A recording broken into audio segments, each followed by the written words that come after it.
Selamat berjumpa kembali. Kali ini saya akan menjelaskan bagaimana mengerjakan tugas yang diberikan guru ya di Google Classroom.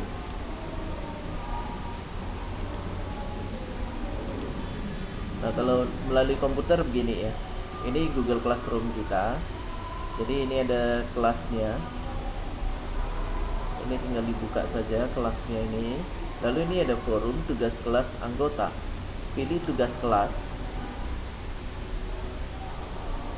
Lalu ini ada tugas yang harus dikerjakan. Ini diklik aja. Lalu di sini ada lihat tugas. Diklik aja tulisan lihat tugas. Kemudian di sini ada linknya. Ini harus diklik dulu ya. Setelah itu, nah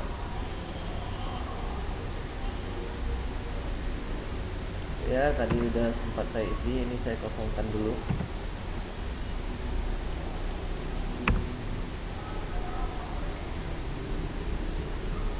Ini ada kosongkan formulir, saya kosongkan aja dulu. Nah,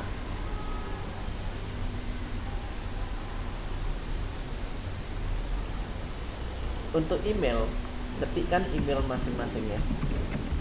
Email yang digunakan untuk Google Classroom-nya ya.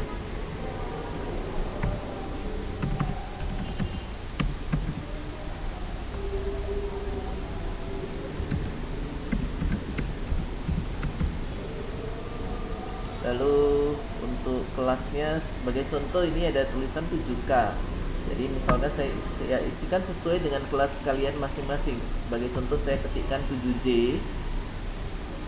Lalu untuk nomor kelasnya, ketikkan nomor kelas masing-masing ya. Misalkan saya ketik angka 25. Untuk nama, isikan namamu masing-masing. Sebagai contoh saya ketikkan Adi Susanto. Lalu ini ada pertanyaannya, apakah tersedia komputer yang dapat digunakan untuk belajar dan mengerjakan tugas tik di rumah? Kalau ada ya jawab ya, kalau tidak ya jawab tidak ya. Jawab saja sejujurnya. Kemudian, apakah tersedia tablet atau handphone yang dapat digunakan untuk belajar dan mengerjakan tugas tik di rumah? Kalau ada handphone atau tablet ya pilih ya, kalau tidak ada ya pilih tidak. Kemudian pertanyaan selanjutnya, jika tersedia komputer, jenis apakah yang tersedia di rumah? Jika tidak tersedia komputer, maka tidak perlu menjawab pertanyaan ini. Nah, jadi di sini kalau ada tersedia, ya tinggal dipilih. Apakah yang bentuk ini PC atau personal komputer atau laptop atau punya dua-duanya ya. Kalau punya dua-duanya ya pilih aja PC dan laptop. Kalau punya PC ya pilih PC. Kalau hanya punya laptop ya pilih laptop. Kalau karena saya punya dua-dua ya saya pilih PC dan laptop. Tapi kalau kamu punya PC aja ya pilih PC. Kalau punya laptop ya pilih laptop ya. Kemudian jika tersedia tablet atau handphone, jenis apakah yang tersedia di rumah? Jika tidak tersedia tablet atau handphone, maka tidak perlu menjawab pertanyaan ini. Nah, untuk tablet yang begini, kalau punya tablet ya isi tablet, kalau punya handphone ya isi handphone, kalau punya dua-duanya ya isi dua-duanya. Setelah itu, klik tombol kirim. Nah, begini. Jadi, sudah terkirimlah jawaban. Kalau sudah terkirim jawaban, maka tandai sebagai selesai. Ini harus diklik ya, yang ini. Yang selanjutnya kalau melalui handphone ya. Nah, kalau melalui handphone begini.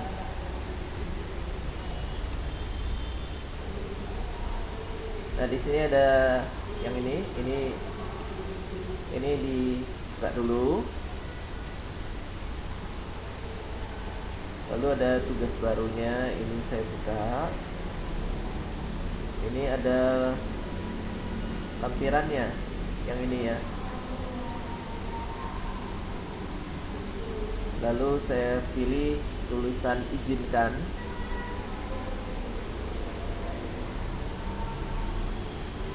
Nah ini kan Anda sudah menjawab karena sudah saya jawab tadi ya. Nah sekarang untuk mengerjakan dari handphone, jadi saya akan hapus dulu jawaban yang tadi saya kirim, dan ini hanya bisa dihapus oleh guru. Jadi kalau kalian ada salah menjawab, ya minta guru untuk menghapus jawabannya saja.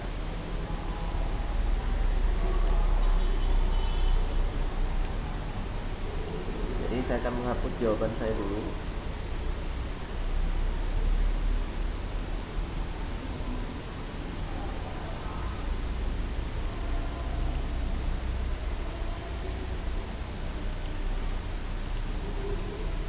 Nah, yang ini udah saya hapus. Jadi saya akan mengerjakan ulang kembali. Nah kalau mengerjakan melalui handphone begini ya, emailnya diisi dulu. Isikan email sesuai dengan email masing-masing ya.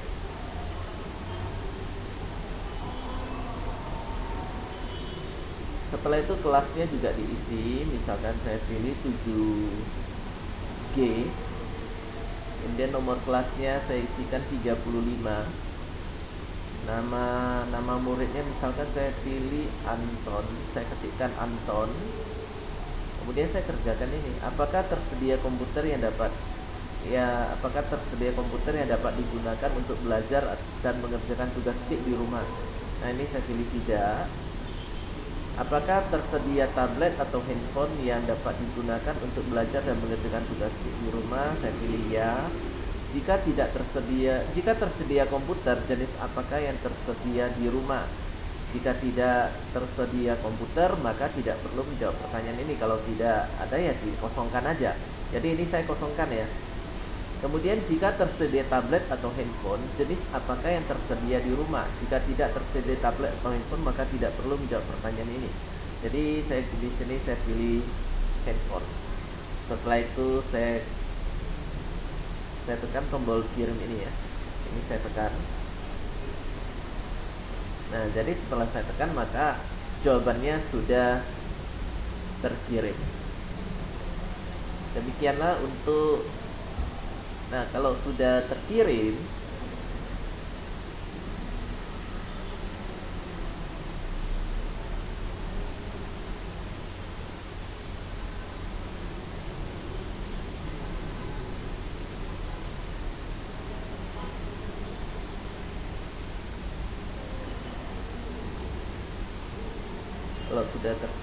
maka di sini ini ada, saya ulangi ya, tadi kan begini, ini naikkan ke atas, geser ke atas, lalu pilih tandai sebagai selesai ya, tanda.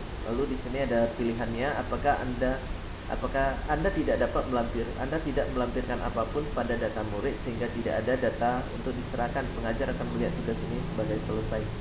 Pilih aja tulisan tandai sebagai selesai. Nah, demikian di sini ada tulisan sudah diserahkan ya. Berarti pengiriman tugas sudah selesai. Demikianlah untuk penjelasan mengerjakan tugas dari Google Classroom. Sampai bertemu pada video pembelajaran selanjutnya.